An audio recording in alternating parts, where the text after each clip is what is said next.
Well, my involvement is saying yes, and that's very big Right. when it comes to it. I was I would say contacted by Rick Barlow, who does a lot of work for the family, and then when the project came about, they contacted me through Wayne, who was my son's manager, and I thought about it, thought about the family, and just give them my go ahead. That's great. It comes both ways. It helps a lot, in that the music makes other people likes his music. People likes his music. If they didn't like it, they wouldn't be requesting it. It hurts because of the loss. 2 children lost their father. I lost my son, and there he has other members of the family, aunts and uncles. They lost a dear friend.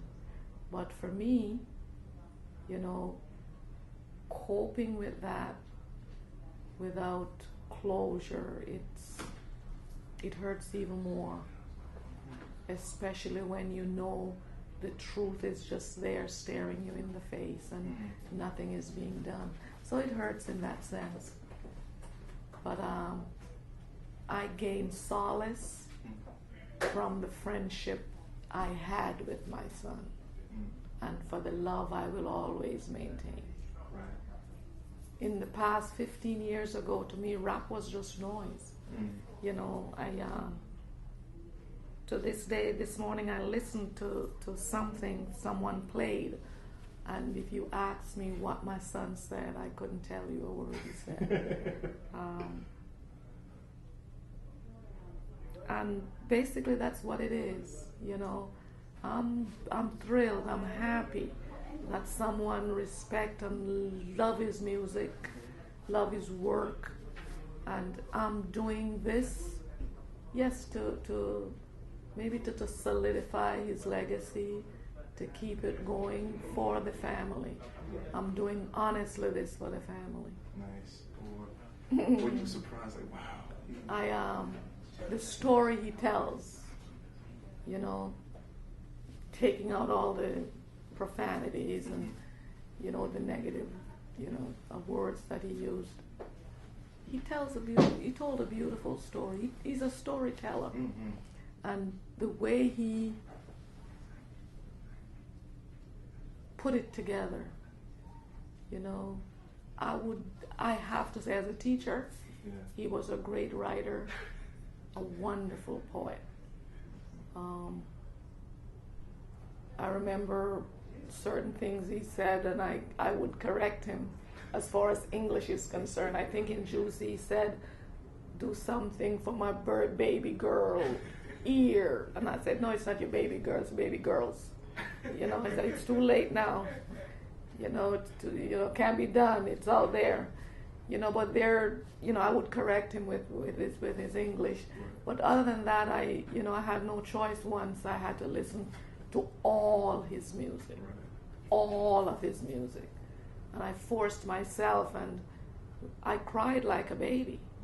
I mean, there are certain things that I watched, that's associated with my son even to this day. I listen to certain things and I cry, but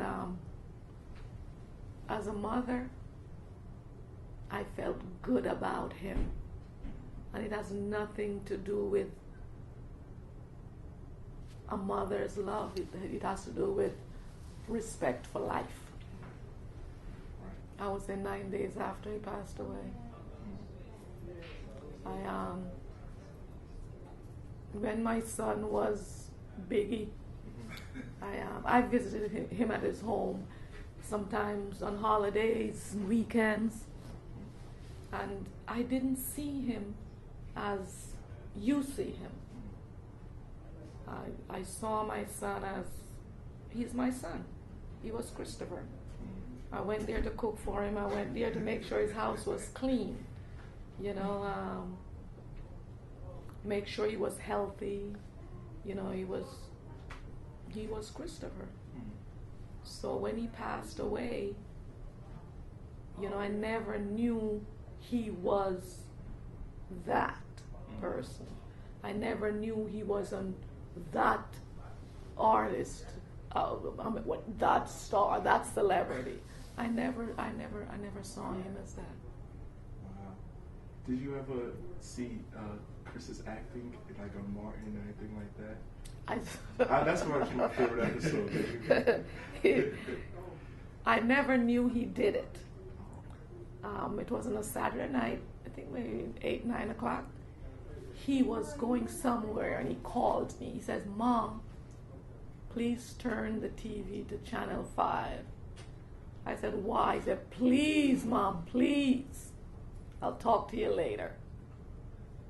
And I watched that series. I've never laughed so much in my life. And then a couple of days after, I called him because I believe he was heading out of town. I called him. "When did you do that?" And he told me he did that months ago. I said, "You never told me?" He said, "Oh, I forgot." You know, but he, you know, then he told me, he said they had so much fun doing that series. I never saw him as an actor. Like I said, I always see him as Christopher, my son. Right. March 9th. Let me see. I honestly believe it was a few weeks ago. I got a letter from a young man. He said he's 24, and evidently there was some big thing happening in New York City. And March 9th, they seem to have a party for him.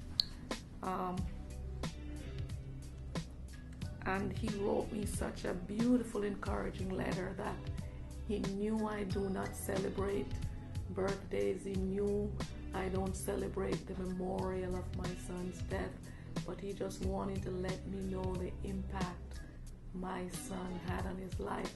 And I'm telling you the story, and I'm praying that I don't cry. But it was such a touching letter.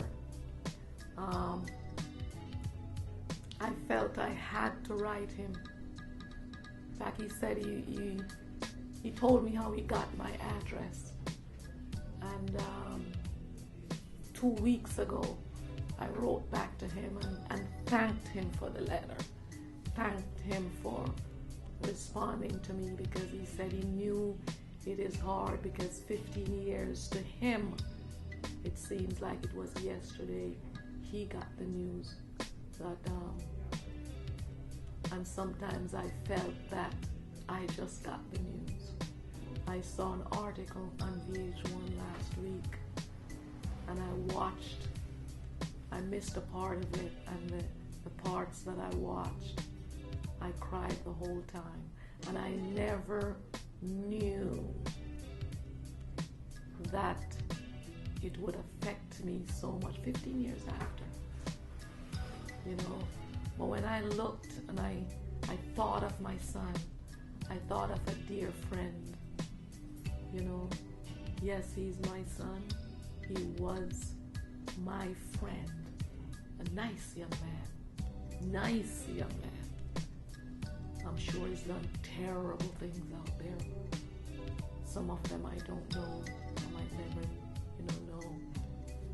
But when I looked and saw him, I heard him speak, and I listened to these other people, spoke about him, Russell Simmons and Mr. C, and, it brought tears to my eyes. I said, damn, that was a nice guy.